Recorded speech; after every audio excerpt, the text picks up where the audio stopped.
कहानी की शुरुआत में हम एक लड़के को देखते हैं जो किसी जेल में कैद होता है। तभी वहाँ पर कुछ लोग आते हैं और उसे घसीटते हुए जेल से बाहर ले जाते हैं। फिर वो लोग उस लड़के को जेल की बालकनी में लेकर आते हैं, जहाँ पर हजारों की तादाद में लोग उसे देखने के लिए वहाँ पर आए हुए थे। वो लोग उसे खूनी और दरिंदा बुलाते हैं और तभी वहाँ पर जेलर सभी के सामने ऐलान करता है कि 2 दिन बाद इस लड़के को शहर के बीचों बीच सभी के सामने बांधा जाएगा और इसके शरीर की हड्डियों को तब तक तोड़ा जाएगा जब तक इसकी जान ना निकल जाए। अब ये सुनकर वो सभी लोग बहुत खुश हो जाते हैं और यहाँ से कहानी फ्लैशबैक में जाती है। यहाँ पर हम एक फिश मार्केट में फिश बेचने वाली एक औरत को देखते हैं जो कि वहीं पर एक बच्चे को जन्म देती है। इस औरत के पहले भी 4 बच्चे मरे हुए पैदा हुए थे, इसलिए उसे लगता है कि शायद उसका ये भी बच्चा मरा हुआ पैदा हुआ है और वो उस बच्चे को वहीं छोड़ देती है। पर तभी वो बच्चा रोने लगता है और शहर के सभी लोग उस बच्चे की आवाज सुन लेते हैं, जिससे उन लोगों को लगता है कि शायद इसकी माँ ने ही इसे मारने की कोशिश की है, जिस वजह से उसे इस जुर्म में मौत की सजा दी जाती है। अब उस बच्चे का इस दुनिया में कोई नहीं था, इसलिए उसे एक अनाथ आश्रम भेज दिया जाता है और वहाँ पर उस बच्चे का नाम जॉन रखा जाता है। हम देखते हैं कि उस अनाथ आश्रम की हालत इतनी ज्यादा बुरी थी कि जॉन के वहाँ पर आते ही बाकी बच्चे उसे मारने की कोशिश करते हैं, पर तभी वहाँ पर उस अनाथ आश्रम की मालकिन आ जाती है और वो जॉन को बचा लेती है।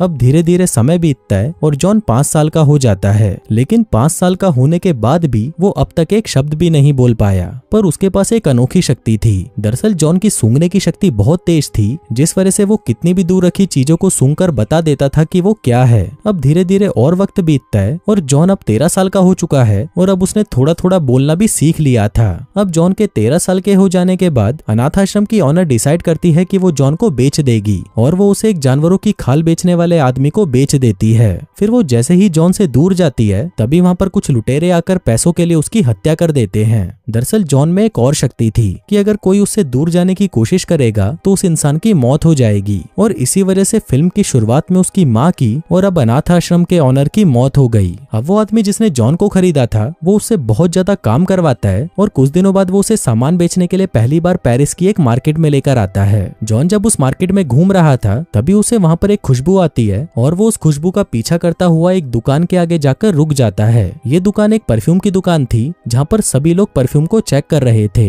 जॉन को ये खुशबू बहुत अच्छी लग रही थी, पर तभी उसे एक और खुशबू आती है और जॉन उस खुशबू का पीछा करने लगता है। पर तभी वो देखता है कि ये खुशबू तो एक फल बेचने वाली लड़की से आ रही थी। फिर जॉन उस लड़की के पास जाता है, पर वो लड़की उसको देखकर डर जाती है और उसे लगता है कि जॉन कोई भिखारी है, इसलिए वो उसे खाने के लिए एक फल देती है। लेकिन जॉन उस लड़की का हाथ पकड़कर सूंघने लगता है, जिससे वो लड़की और डर जाती है और वहाँ से भाग जाती है। लेकिन जॉन उस लड़की का पीछा नहीं छोड़ता और वो उसे सूंघते हुए फिर से उसके पास पहुंच जाता है। पर इस बार वो लड़की जॉन को देखकर चिल्लाने लगती है, पर तभी जॉन उसका मुंह पकड़ लेता है ताकि उसकी चिल्लाने की आवाज किसी को सुनाई ना दे। फिर कुछ देर बाद जब जॉन अपना हाथ उस लड़की के मुंह से हटाता है तो वो देखता है कि वो लड़की मर चुकी होती है। फिर जब वो उस लड़की को सूंघता है तो वो देखता है कि उसमें से वो खुशबू आना भी बंद हो चुकी थी। आगे हम देखते हैं कि पेरिस में बहुत से लोग थे जो परफ्यूम बनाया करते थे और उनमें से एक था बाल्दीनी, जो पहले तो बहुत अमीर हुआ करता था पर अब उसकी दुकान पर कोई नहीं जाता। इसी दौरान वहाँ पर बाल्दीनी का एक असिस्टेंट परफ्यूम की बोतल लेकर आता है जिसे उसने हाल ही में बनाया था, लेकिन बाल्दीनी उस परफ्यूम को ट्राई करने से मना कर देता है और वो खुद का एक परफ्यूम बनाने की तैयारी करने लगता है। पर बाद में वो उसके असिस्टेंट के परफ्यूम को ट्राई करता है। वो ये पता लगाने की कोशिश करता है कि उसने उस परफ्यूम में क्या क्या डाला है, पर बहुत बार ट्राई करने के बाद भी वो ये पता नहीं लगा पाता कि उस परफ्यूम को बनाने में किन किन चीजों का इस्तेमाल हुआ है। उस रात जॉन उसके घर पर खाल की डिलीवरी देने जाता है और उसके घर के अंदर आते ही जॉन को वहाँ पर रखी सभी परफ्यूम की सामग्री की खुशबू आने लगती है। जॉन को बाल्दीनी के हाथ से भी परफ्यूम की खुशबू आती है और तभी वो उसे कहता है कि उसने जो परफ्यूम लगाया है वो अच्छा नहीं है, क्योंकि उसने उसमें कुछ चीजों को जरूरत से ज्यादा डाला है।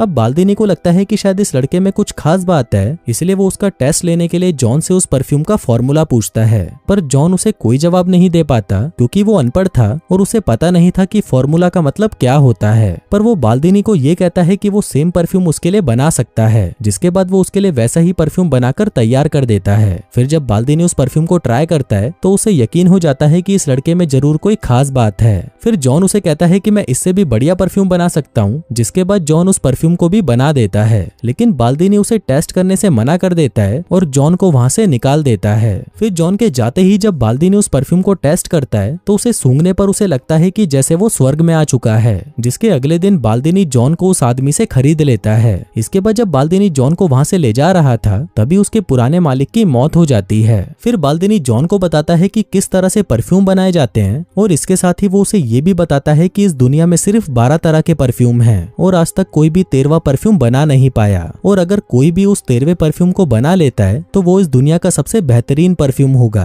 अब ये सुनकर जॉन बाल्दिनी से कहता है कि वो 13वां परफ्यूम मैं ही बनाऊंगा। अब जॉन बाल्दिनी के लिए परफ्यूम बनाने का काम शुरू कर देता है, जिससे धीरे धीरे उसकी दुकान पहले की तरह शहर में मशहूर होने लगती है और शहर के सभी लोग सिर्फ उसी की दुकान से ही परफ्यूम खरीदते हैं। हम देखते हैं कि जॉन बाल्दिनी के तरीकों से खुश नहीं था, क्योंकि उसके तरीकों में अभी भी कमी थी, जिस वजह से वो 13वां परफ्यूम नहीं बना पा रहा था और इस बात से वो बहुत ज्यादा उदास हो जाता है और इसी के चलते वो हर वक्त बीमार रहने लगता है। अब जॉन के बीमार होने से बाल्दिनी बहुत ज्यादा परेशान था, क्योंकि अगर जॉन मर जाता है तो उसका परफ्यूम का काम वापस बंद हो जाएगा। फिर एक दिन बाल्दिनी जॉन को बताता है कि अगर उसे 13वां परफ्यूम बनाना है तो उसे ग्रासो जाना होगा, जो कि फ्रांस में है। लेकिन जाने से पहले बाल्दिनी जॉन से परफ्यूम बनाने के 100 फॉर्मूला सीख लेता है और इसके बदले में वो उसे खर्चे के लिए कुछ पैसे दे देता है। अब जॉन 13वां परफ्यूम बनाने के लिए ग्रासो शहर की तरफ निकल जाता है, लेकिन उसके जाते ही बाल्दिनी का घर अचानक गिर जाता है, जिससे उसकी वहीं पर मौत हो जाती है। अब जॉन ग्रासो पहुंच जाता है और वहां पर वो एक औरत के लिए काम करता है, जहां पर वो जानवरों की चर्बी से खुशबू निकालने के तरीकों को सीखता है। अब जॉन उन तरीकों का इस्तेमाल इंसानों पर करना चाहता था और इसके लिए वो एक लड़की को किडनैप करता है और उसके शरीर से खुशबू निकालने की कोशिश करता है, लेकिन इस तरीके से वो बहुत बुरी तरह से फेल हो जाता है। इसके बाद जॉन एक वैश्या को बुलाता है और वो उसे भी मारकर दूसरे तरीके का इस्तेमाल करता है, पर इस बार जॉन उसमें से खुशबू निकालने में कामयाब रहता है और अब वो अच्छे से सीख लेता है कि इंसानों में से खुशबू को कैसे निकाला जाता है। जिसके बाद जॉन अलग अलग लड़कियों के शरीर में से खुशबू निकालकर उससे एक परफ्यूम बनाने का फैसला करता है और इसके लिए वो एक पार्टी में जाता है और वहां से वो 2 जुड़वा बहनों को किडनैप कर लेता है। इसके बाद हम देखते हैं कि जॉन ने अलग अलग 2 खुशबू बनाई थी, जिससे हमें पता चलता है कि जॉन ने उन दोनों बहनों को मार डाला। इसके बाद जॉन एक एक करके शहर की कई लड़कियों को किडनैप करता है और उन सभी को मारकर 12 तरह के अलग अलग खुशबू वाले परफ्यूम बना लेता है। अब शहर में से लड़कियों के गायब होने पर पूरे शहर में बवाल मच जाता है और शहर के सभी लोग डर के मारे अपने घरों के बाहर ताले लगाना शुरू कर देते हैं। यहाँ तक कि पूरे शहर में कर्फ्यू लगा दिया जाता है और किसी भी लड़की को घर से बाहर निकलने से मना कर दिया जाता है। वहीं पर हम एक एंटोनी नाम के आदमी को देखते हैं, जो कि शहर का बहुत ही जिम्मेदार आदमी था। वो बताता है कि अब तक हमें जितनी भी लड़कियां मरी हुई मिली हैं, उसके शरीर पर किसी भी तरह की जोर जबरदस्ती के कोई निशान नहीं थे। मतलब कि जो भी उन लड़कियों को मार रहा था उसका मकसद कुछ और ही है। अब पूरे शहर में डर का माहौल बन जाता है, इसलिए शहर के सभी लोग चर्च में जाकर फादर से मदद मांगने लगते हैं। इस पर फादर उन्हें बोलते हैं कि वो उनकी मदद जरूर करेंगे, पर तभी वहाँ पर भागते हुए एक आदमी आता है और सभी से कहता है कि वो कातिल पकड़ा गया। लेकिन इस पर एंटोनी को विश्वास नहीं होता, क्योंकि जिस आदमी ने इतनी लड़कियों को मारा है वो आदमी इतनी आसानी से तो पकड़ा नहीं जा सकता। अब एंटोनी को अपनी बेटी लॉरा की बहुत ज्यादा फिक्र होने लगती है, क्योंकि वो शहर की सबसे सुंदर लड़की थी और शायद अब जॉन का अगला शिकार वो ही थी। इसलिए एंटोनी ग्रासो को छोड़ने का फैसला करता है और वो लॉरा को लेकर वहाँ से जाने लगता है। पर जब वो वहाँ से जा रहा था तो जॉन को उसकी खुशबू आ जाती है और उसे पता चल जाता है कि लॉरा ये शहर छोड़कर जा रही है,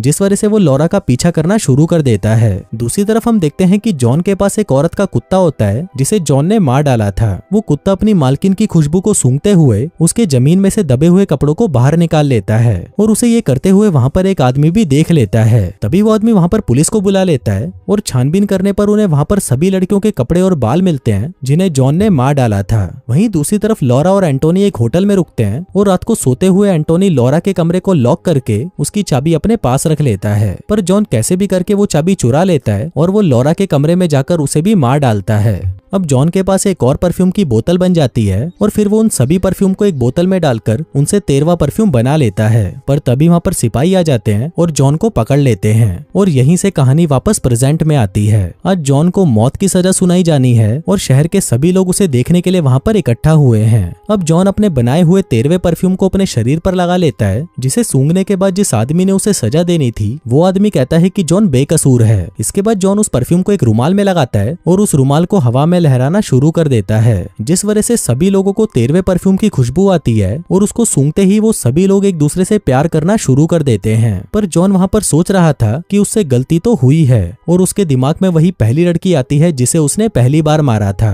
जॉन सोचता है कि अगर उसने उस लड़की को नहीं मारा होता तो शायद वो उस लड़की के साथ रहता और उसे प्यार कर पाता। अब इसी दुख में वो वहाँ से चला जाता है और उस फिश मार्केट में पहुंच जाता है जहाँ पर उसका जन्म हुआ था। फिर वो अपनी जेब में से उस परफ्यूम की बोतल को निकालता है और उसे अपने ऊपर उलट देता है। वहीं पर कुछ लोग बैठे थे जो उस परफ्यूम को सूंघते ही जॉन के ऊपर टूट पड़ते हैं और उसे मार डालते हैं। और दोस्तों, इसी के साथ ही ये कहानी यहीं खत्म हो जाती है।